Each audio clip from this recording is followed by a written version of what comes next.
Hello and welcome to the No Hesitations podcast. This is our very first episode. That's exciting stuff. Co-hosted by Nick Spinelli, that's me, and Kristen Marvin with Solutions by Kristen. We talk about all things leadership, successes, challenges, and every topic in between with the goal of helping you to become a better leader. So join the conversation because there is no time like the present to listen in and level up. Folks, thank you so much for checking out this first episode. If you are wondering where Kristen is, you will hear her just after the jump. This is a recording of the very first conversation that her and I ever had about the podcast. And at the time, we didn't even have a name. But we had to start somewhere. So here it comes. We hope you enjoy. How did we get here? Who are we? What are we doing? Maybe you can start us off with that. Those are great questions. Yeah. Who are we? Those are big questions, to be fair. Yes. And I'm very excited to start this podcast today. I know we've been talking about this for a couple months. This has been a goal of mine for about 6 months as well. So Right. Very excited. I am Kristen Marvin. We are recording from Tucson, Arizona. Mhm. We didn't mention that.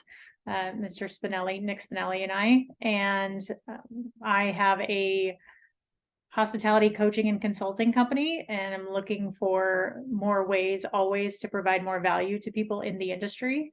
I've got a beautiful blog and I'm working on a book, and the next chapter of that is to start a podcast and continue to reach as wide of an audience as possible. So super excited to be co-hosting this with Nick, who's got some experience and who's going to challenge me. And I think we're going to be able to learn a lot from each other in this podcast.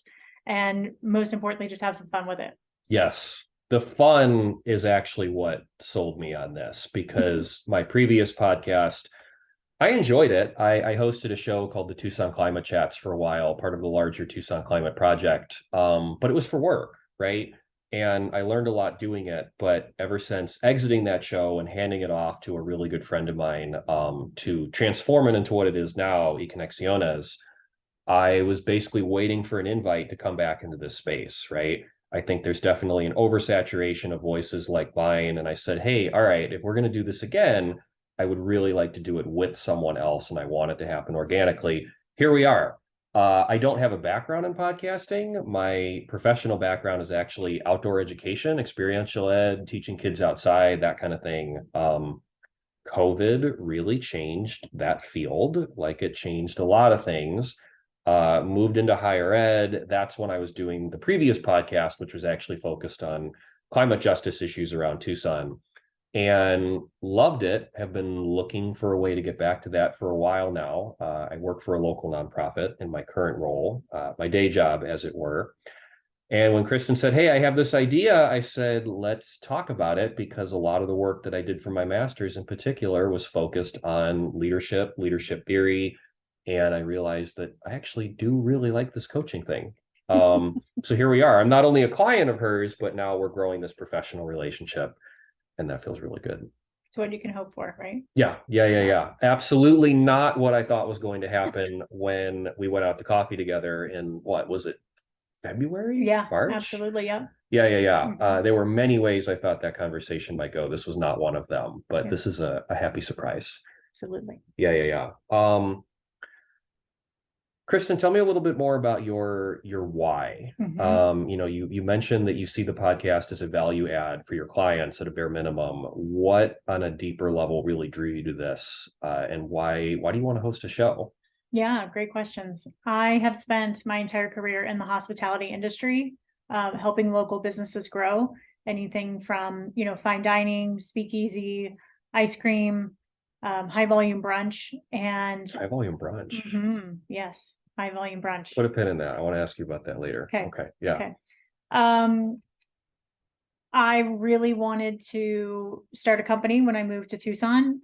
My husband and I lived in Colorado for 23 years and decided to change our lifestyle, kind of uproot everything and move. And so we sold our house, quit our jobs, and I had been working with a coach to design my lifestyle and then wanted to back my career into that, which is something that I'd never done before. That's how she sold me, by the way, as a client, because we started talking about building the lifestyle that you want. And then, she kind of just casually mentions the fact that she quit her job and moved here and really changed her whole life to do what she's doing now. And I think it's honestly kind of rare to find someone who doesn't just talk the walk, but walk the walk. I've always been a black sheep. We can talk about that later too, but I've been in that. Yeah. But I knew that I wanted to somehow stay connected with the hospitality industry. I love it.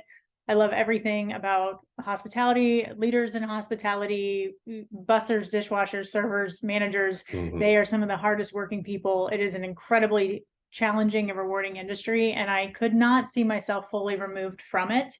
And so that's really a lot of my why and purpose in moving to Tucson and starting this business and this podcast was to continue to offer support and leadership resources, leadership development resources to those in the hospitality industry. I've seen and been a part of companies that have a ton of support, and I've seen and worked with a lot more companies that don't have leadership resources and support. And so I really want to tap into every development stage of people that are working within the industry, whether it is bussers or assistant general managers, sous chefs, chefs, general managers. I want to make an impact in the industry to help it survive and thrive. And it also, and change the reputation of the industry. You can work very long hours, have a very unhealthy lifestyle. There's a lot of burnout. There's a lot of turn and burn. Yeah. And this podcast is a beautiful way, again, to offer some different content. I know based on how people want to learn, right? Some people love to listen to podcasts. Some people love to read. Some people love to watch videos. And I will say, I've started listening to podcasts when we moved here, and they have just been crucial in helping me build my business. Yes. And so I want to help other people do that too. That's brilliant. Yeah. Thanks. I already have 3 questions that are probably, we were talking about this before we started recording about how if something comes up, it could potentially be its own clip or its own episode. You already said 3 different things where I was like, and that's an episode and that's a topic. And I want to talk about that thing. I don't have a lot of background in the hospitality industry personally, but a number of things you just said resonated with me. I think just as a young person generally, this idea of burnout, right?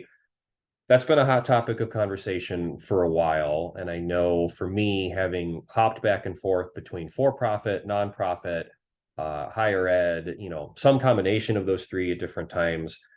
Right. I look at the hospitality industry. I think some of my friends look at the hospitality industry too, and we see exactly what you just described.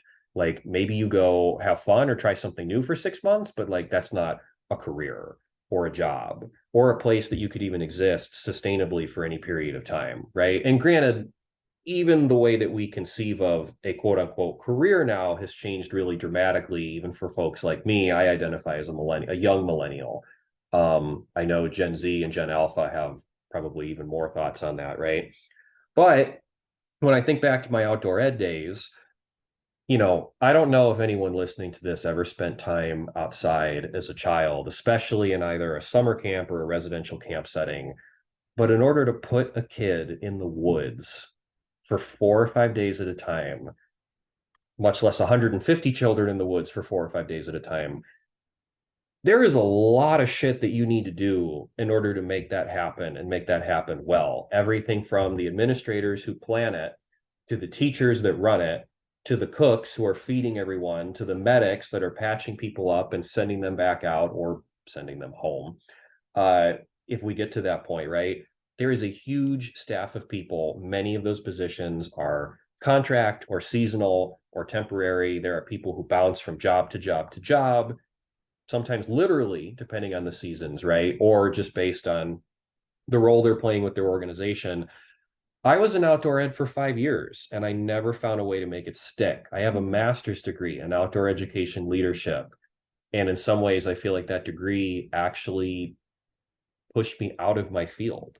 It's the most valuable personal experience that I've ever gone through, getting that degree, because it's basically a philosophy degree. It's a Master of Arts. But in terms of kind of breaking down all these things and really saying to myself, like, where do I plug back in now? Like, I have this MA. I want to make a living wage. I'd really like to not have to look for a new job every 4 to 6 months and move too. There's this geographic component. I would be curious to hear your thoughts later on, the hospitality industry. I'm sure those folks are not just staying in one place. They're going all over looking for those jobs, right? that's a nut that I want to crack. And I'd really like to bring some of that into this show in particular, because I left that field and really said to myself with, some sadness, right? Like, I don't think I'm ever going to be able to come back to this in a way that feels sustainable to me. Like, oh, that was a young person's job. I don't want that to be the case. I loved what I did, and I would love to take those lessons and move forward with them and learn from them, right?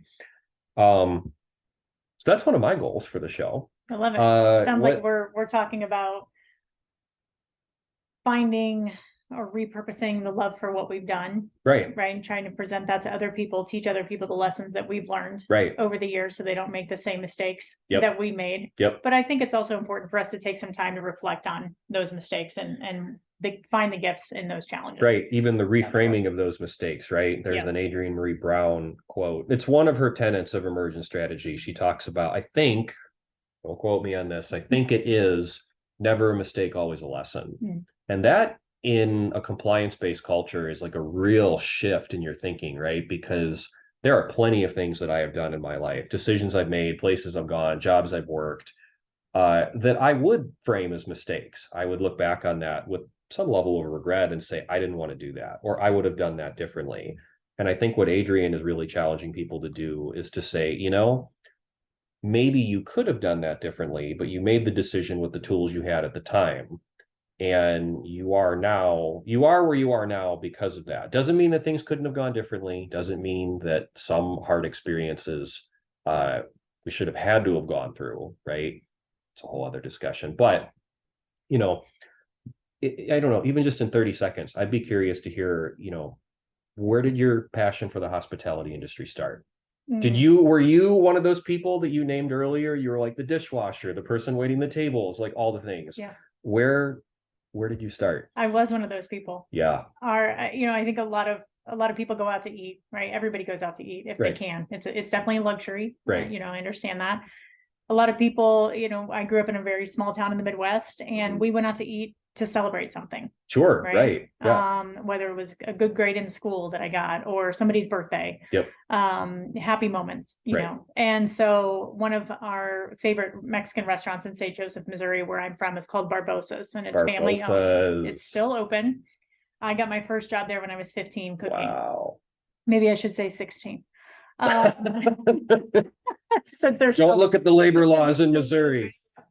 And I would go work part-time after school flipping enchiladas, and wow, I loved it. It's still one of my favorite restaurants. Whenever we go visit, we have to dine at I feel like there's some real respect there, because no disrespect to anyone else doing any other job. I know that at 16, dishwashing to me was far less intimidating than like actually making the food that people are eating.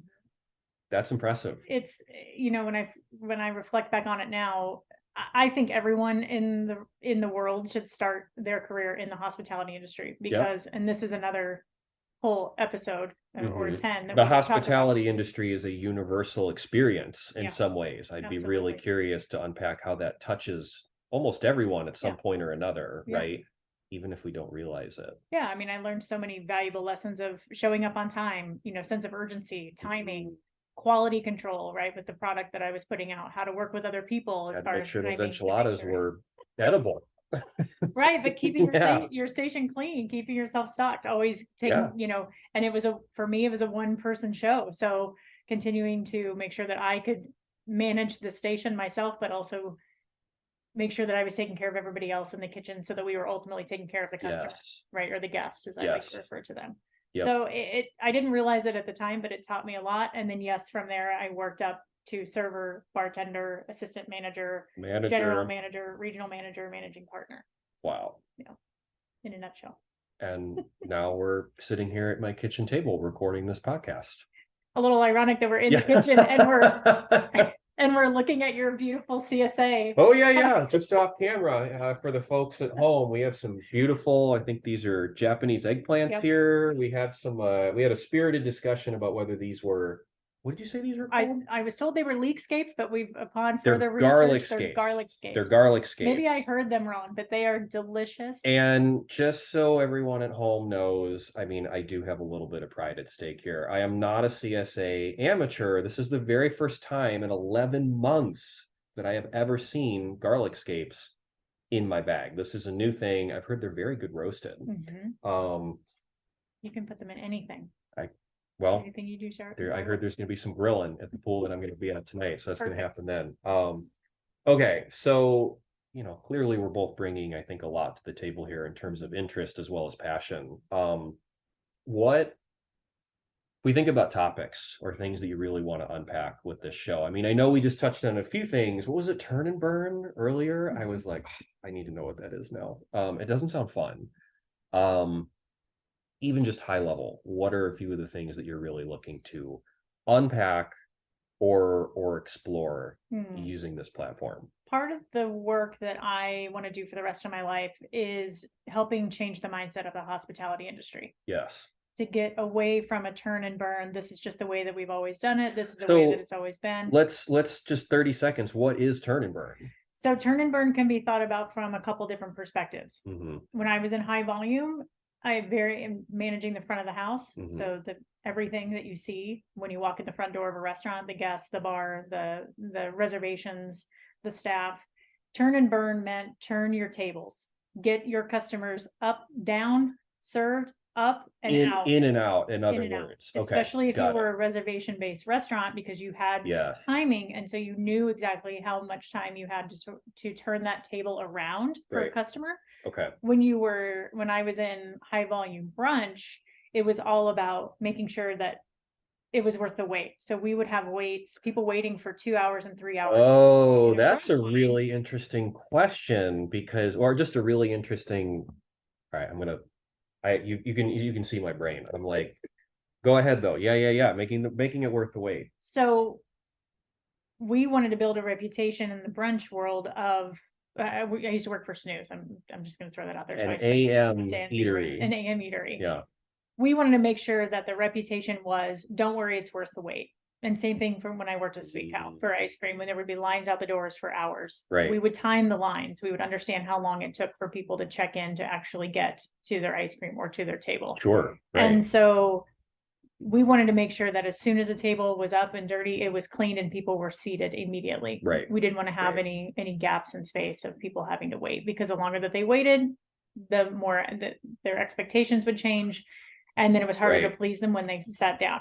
Right. Because of some of that mentality, I think that some of that mentality has spilled over into just the industry and the staff itself.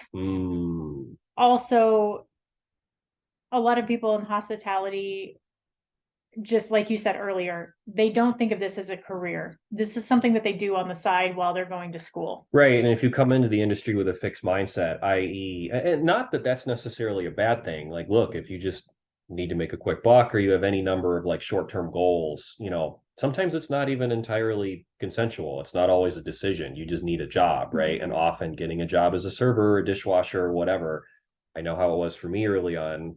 Sometimes you just need to do what you need to do. But if you're coming in and you don't really see yourself in what it is you're doing, or you don't see any sort of path forward, one of the things that led me to Christin in the first place, working with her, was just mentorship, and feeling like there's a real dearth of that, both in the industry that I came out of, but I'm sure also in yours, right? Like, especially for young folks who don't just want to level up, but they want to do it intentionally, and they really want to work with someone who is more experienced, and they want to like absorb all that knowledge. We know that the people that we're surrounded by, and I'm sure it's this way in the hospitality industry too, you've got all this stuff in your head, all this experience, all this knowledge. But when you're operating in that kind of environment, the turn and burn you just described, when would I, as your direct report, ever have time to like pull all of that out of your head and learn? When you think about some restaurants, one manager, a lot of restaurants run with one manager or two managers, or maybe three or four, right? Depending. If you're running a restaurant with 5 or 6 people, that's a luxury. Sure. A lot of restaurants don't have that type of capital or that type of manpower. So you've got a manager that's potentially managing anywhere from 20 to 30 to 40 to 50 to 60 people plus, right? That's per night. Per night. That's, well, no, as their entire staff. Okay. It's a lot, right? It's still a lot. A chef has got, 13 people on a line in the kitchen that they're trying to manage and manage all of the customers. It's tiring. It's really, really tiring. So are managers able, and are they prioritizing taking time to make sure that everyone has been checked in with and that they're being developed? Yes. No, they're not.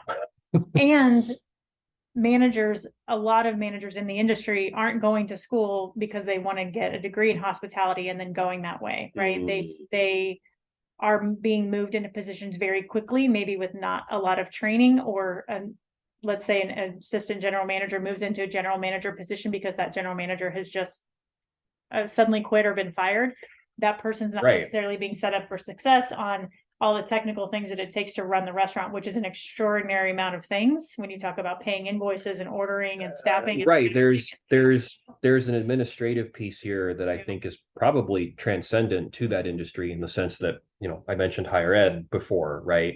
I, up until very recently, was both pursuing a PhD, and I was also working in a staff capacity for an institution where I was getting that degree, right? And you think about the turnover, even just in terms of faculty. Liberal arts is going through a whole thing right now, and maybe that's something we talk about some other time. But here's a leadership question, right? Most folks who are administrating on the faculty side of things in higher education were once faculty themselves. Usually deans, associate deans, provosts, vice provosts, sometimes even presidents. They almost always come out of the faculty side of the house. And so it's an interesting question to consider when you think about, there's a divide, right? There's all these people working on the staff side of things on the other end of the house, and staff so frequently never move into those positions because it's thought that in order to be a dean, for example, you're overseeing multiple programs, that you really need to have content expertise, right? Mm-hmm. You need to be able to empathize with the instructors. That's all valid.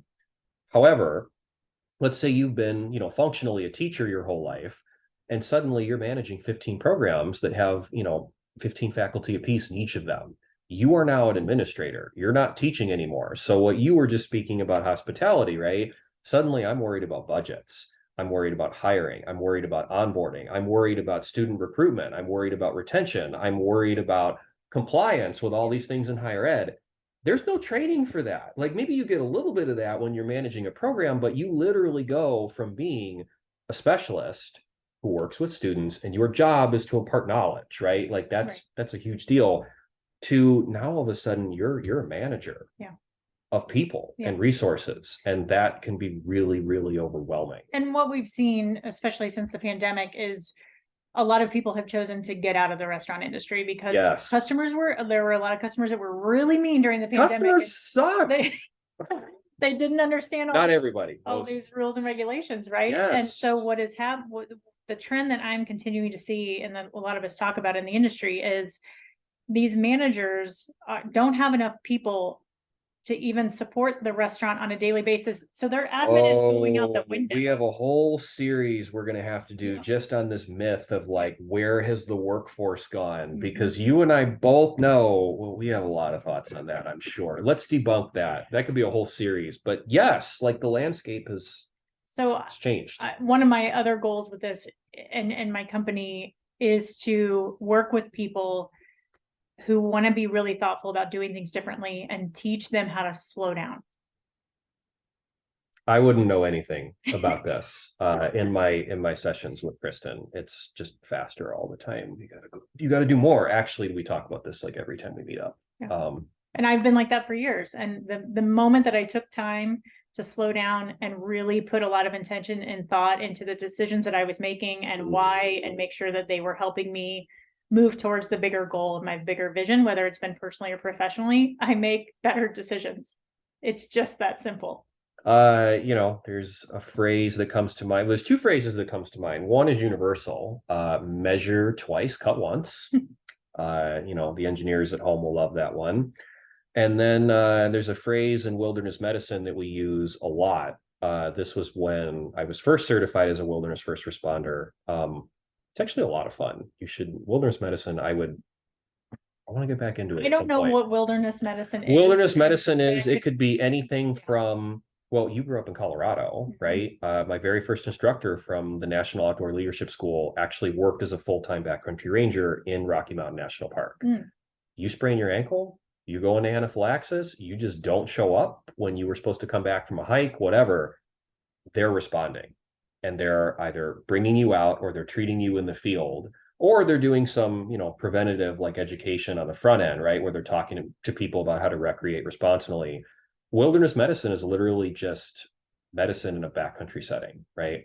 And one of the phrases that we always used when I was working with Knowles, or rather taking these courses with Knowles, I didn't work for them personally. Slow is smooth and smooth is fast.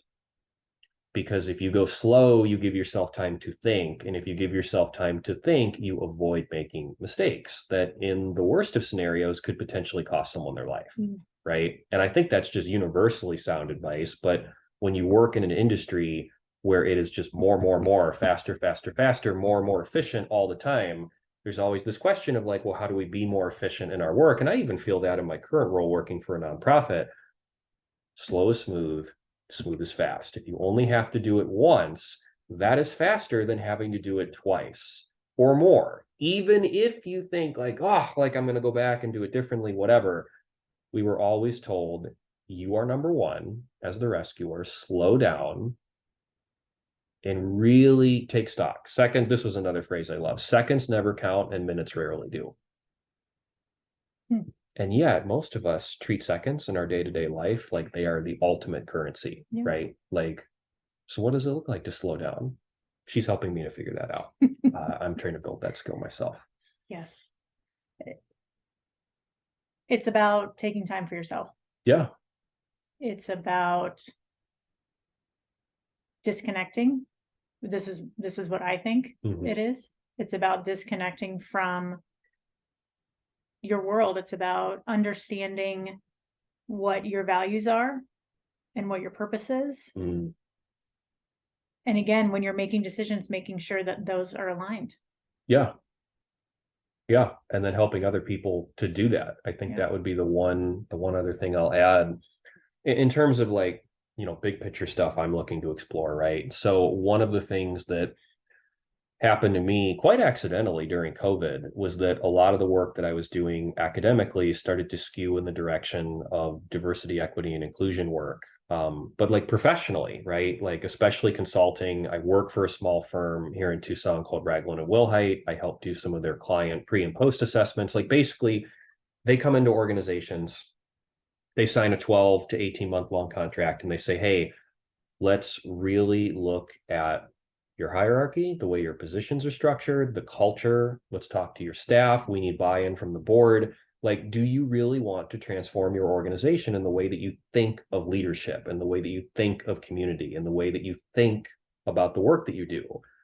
I'm really, really passionate about that. And so when Christin came to me and said, hey, I want to talk about leadership, I was like, cool. I have so many thoughts. And that is an area that I'm really growing in as well, because I don't necessarily ever see myself leading an organization, but I do find this work of like helping to reflect people's thoughts back to them to be really valuable. And I think we can talk about that more in a minute when we talk about the nuts and bolts of what we think the show might look like. But I know that for a lot of folks who have been thrust into positions of leadership, very similar to what you just said, right? You're serving tables and the next thing you know, you're managing a restaurant. There are limited opportunities to slow down and really reflect, right? And when that becomes baked in over a period of weeks or months or even years, sometimes we don't intend for organizational culture to become culture. It just happens. Right. And it's like, wait, how did we get here? Why do we do things this way? This doesn't feel good. Our staff don't like this. We don't like this. We want to do this differently. And hopefully with more equitable outcomes in mind, right? I think this is a really phenomenal opportunity to not only give people a chance to pause and reflect with us, but also to make some of that thinking visible. What strategies have people found in their roles that have maybe allowed them to do that, even on their own? Like maybe they haven't found a coach, maybe they haven't had a structured opportunity, but maybe they've stumbled onto something. It would be really cool to illuminate that. Yeah. And unpack that further. I think the timing is perfect yeah. for this type of conversation. I think a lot of people coming out of the pandemic, you're seeing people start their own businesses left and right, which is just super exciting. Did you see the article in I can't even remember the publication. It was talking about a startup extinction event that's going to come either later this year or next year because of what, well, we'll talk about it. It's all due to like banking and like the availability of capital and like interest rates rising. But I read that and I was like, I didn't even know we had that many startups. But apparently we have so many that they now qualify for an extinction event if they don't survive the year. And they were talking about the United States. Anyway, got it. Yeah, that's another topic for later. Yeah, I mean, again, I think there are a lot of beautiful things that the hospitality industry can learn from different industries about how to slow down. A lot of leaders in the industry work 60, 70, 80 hours a week. So the topic of slowing down isn't even part of the conversation. Right. And I think if that's where we can start with this podcast is giving people, like you said, giving people space and time, whether it's 10 minutes, 20 minutes, 30 minutes, once a week to unplug from their world, but plug into some self-needed time where they can learn something or take a nugget from this or from leaders that we're going to be able to interview and understand how they can go back and start to transform their own leadership. Yep. That's a beautiful thing. It is an incredibly beautiful thing.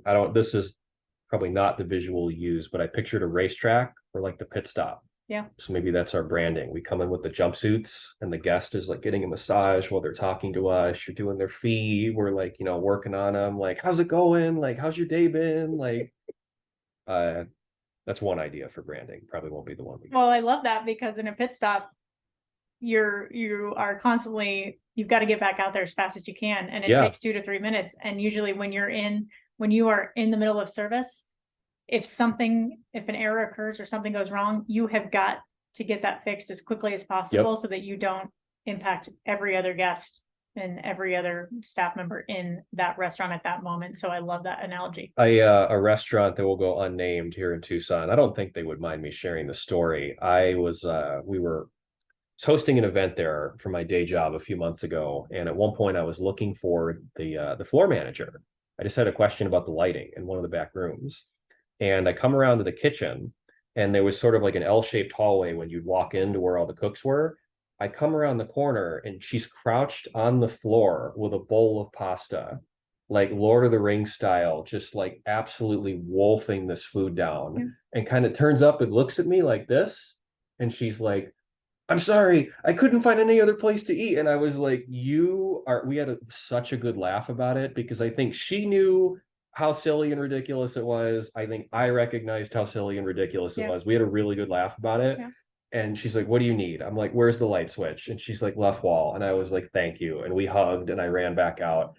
But that is like so indicative of, what you were just describing. Yeah. I mean, that moment right there captures everything we've just been talking about. Yeah. There's no break space thought about for a manager. She couldn't stand up because she was worried that if she stood up over this 3/4 length wall that somebody would see her and they'd have a question. And she's like, I just need 5 minutes to get some calories on board. So she's lucky to get a 5-minute break. Yeah. That's not something that's scheduled in. And more importantly, we're teaching people in the industry that is how you eat food, which directly leads to your gut health, which directly leads to your mind. And what message does that send to your guests when you're trying to curate this, like, you were saying, making the wait worth it, right? We're trying to curate this experience for them. And meanwhile, the managers haven't eaten in 12 hours, or when they are, they're not mirroring, or they're not able to mirror the experience that they even want their customers to have. Yeah. When you said it earlier, all of a sudden you go from managing or waiting tables to managing, all of a sudden you've got this administrative work.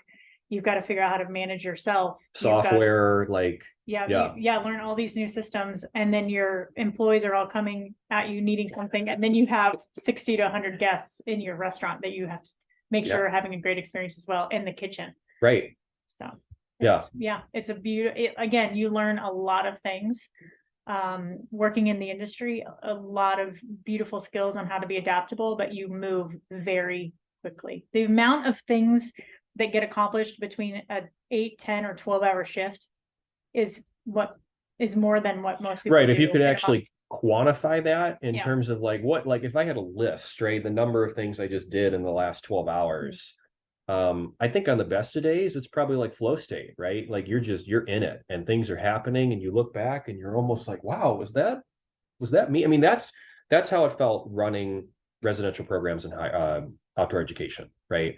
again, when you have 150 kids on site for 5 days, you have an instructional staff of 30, you have multiple directors, you have teachers on site who are a really important component of all of this, right? Because they're not necessarily running the programming, but like they are representing their school and their interests. And you've got everything from experiential activities like rock climbing and archery and whatnot to, field science courses happening out in the woods with materials that need to go out with instructors and managing all these different groups. And again, medical concerns and just all the logistics that go into running meals for 80 people at a time. I mean, kids, oh my God, bring them into a cafeteria and see what happens if you haven't thought about that beforehand. It takes a lot of active management and running around. And yet you need to be the thermostat and not the thermometer, right? Exactly. You need to be the one to set the tone and not feed into that energy, because otherwise, there's fun chaos and then there's not so fun chaos. The tone that you set for your team is the tone that you set for yourself. Yes. And vice versa. 100%. So I'm hoping that through this process, we can help leaders transform and understand, have some tools and resources that we provide in addition to our guests on how to be that thermostat. That's a beautiful segue. We've talked a little, I feel like there's a name percolating in here somewhere. We talked about tone setting. We've talked about pit stopping. Like I feel like transforming leadership, with a little help from AI, I feel like there's a title in here somewhere. But in terms of the nuts and bolts of this show, you articulated a little bit of your vision to me yesterday off the record. And I really love that. I'm wondering if you could lay out for folks watching or listening what you think this could look like. And just on a very practical, like week to week, day to day, episode to episode level, what is your vision?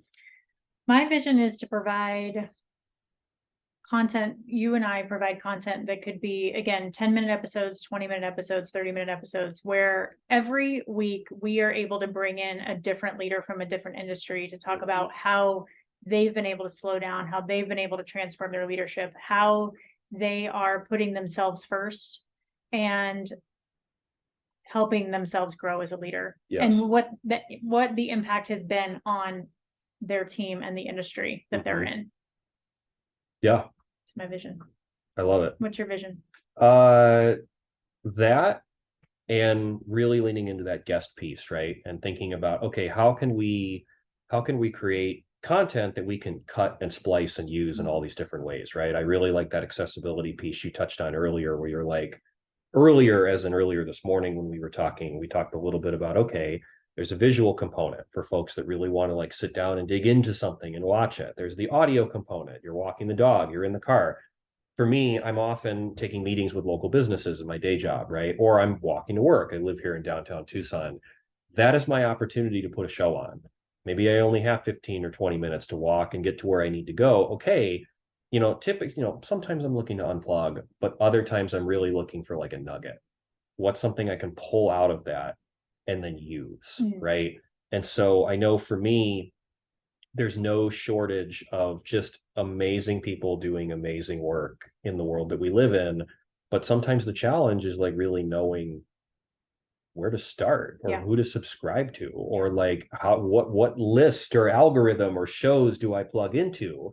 Because that piece takes time. I mean, it doesn't take any time at all to hit play on something you've never listened to, but it does take time to really listen, reflect, say, is this what I want? I would really like to curate a list of guests with you over time, some recurring co-conspirators, as it were, but also bringing different people in each week. I really want to build a network with this show. Yeah. And that network is something that like people know and love and trust and can kind of show up for and plug into, and they know what they're getting. Yeah. Because you and I are helping to curate it, right? And one of the things that I mentioned early on, which I just love this analogy, was this is an opportunity for people to slow down and take a break, but also I'm hoping that this is a podcast where you're in your car and you're driving to work, and instead of immediately jumping out of your car and getting into work, you've got an extra 1 or 2 minutes that you want to spend. Yes, that's right. When I'm having fun, when I am standing outside of my office and I am wrapping up, so I'm an NBA guy, right? When I'm wrapping up a basketball podcast, particularly after, a big trade has gone down, or the draft is coming up, or the playoffs are on, whatever.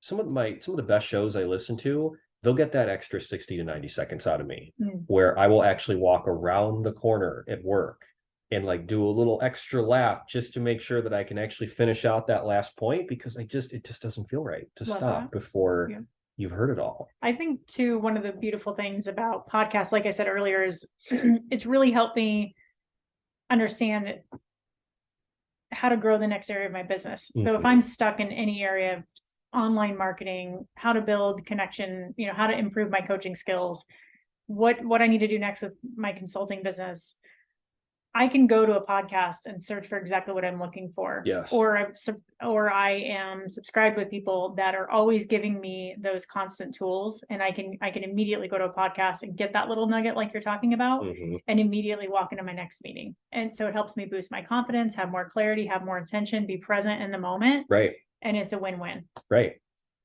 That's what I'm hoping we could be for other people. I think we could absolutely be that for other people.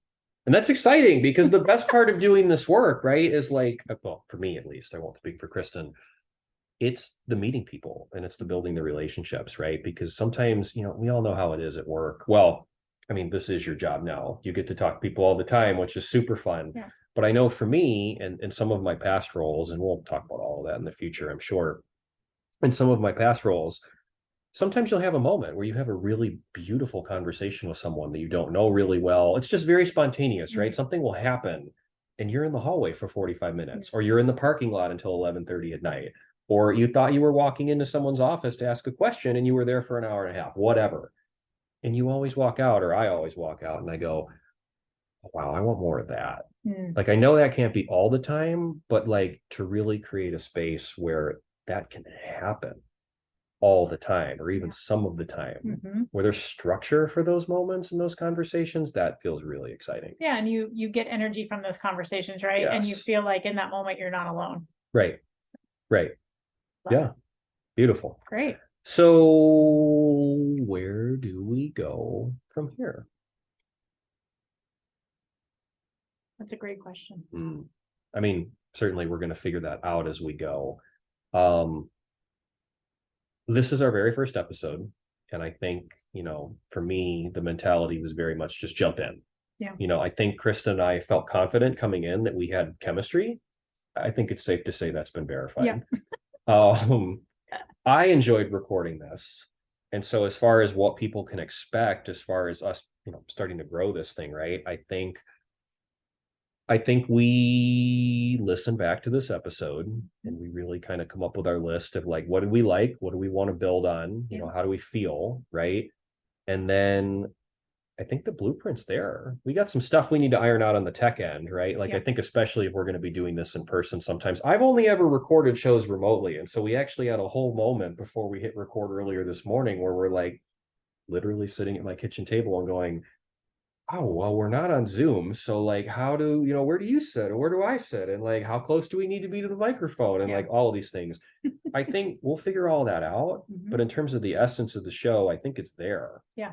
And now I think we just keep leaning in and start lining up some episodes and knocking them down, and the rest will come. Yeah. How you feeling? I feel great. I feel like we have an extraordinary amount of content that we could really outline into episodes. Oh yeah. When we go back, and of course we forgot, that's right, we forgot the transcript on this first one. That was the one thing. It's okay. Well, I can take some notes but we've got two hyperachievers in the room. Oh yeah. So now is our opportunity to help each other slow down and really think about the content and the quality. Yes. And then we can sprinkle in bringing in guests when we need to. But I also want to make sure that we are figuring out how we get feedback on this. So not just from ourselves, but from people that are engaging. What do they want to hear? What do they have questions about? What do they want us to go deeper onto? Where do they need resources around some of these topics? Call 877-775 now to speak with your co-hosts. No, I love that. Because if you're not constantly in that process of reflecting yourself and reflecting with others, you're not growing, right? And so I'm sure we can come up with both formal and informal mechanisms to gather that information. Because of course I'm going to share this with a bunch of people I know and Yeah. ask them very nicely to sample the audio and see what they think. But I would love to also find a way to incorporate what you were just describing, that feedback, into the structure of the show. Yeah. I want us to be responsive in the sense that if we have a particular guest on or we discuss a particular topic and it's like it's clear that we've hit on something, like I want that to be able to be reflected back to us so that we can really keep going in that direction. Yeah, we right? want to help everybody build their businesses, build themselves up, right? Build their Right. leadership. And we want to build something beautiful here as well. Yeah. Right. So it's beneficial for everybody. Okay. Beautiful. Awesome. Thanks, Nick. Thank you. Any other final thoughts for the record before we wrap this up? This has been a blast. I have learned a ton today Oh, yeah. already. So Yeah, I appreciate same. you taking the time. Turn and burn, For baby. sure. Turn and burn. Look at what we did today. Turn and burn. Now, that's just my brain. Little turns of phrase like that, and now I'm all bought in. I mean, in true Marvin fashion, I have to drop an F-bomb. I feel like we fucking killed this today. So for episode 1, I love it. we've got a great framework here and Yeah. foundation to build on. So thank you. Excellent. All right. Stay tuned for more, including a name, a brand, places this show will live, further content, all of these. It's all coming, but the bones are there. I feel really, really good about what we just did. Yeah. And we'll go from there. So we also have to come up with a sign off. I had a great sign on at the beginning, and now I'm realizing that we have to find a way to. What's important about a sign off? Some way to land the show, just to kind of like a wave to listeners to say we are ending. Something simple, catchy, just like goodbye. We'll see you next time.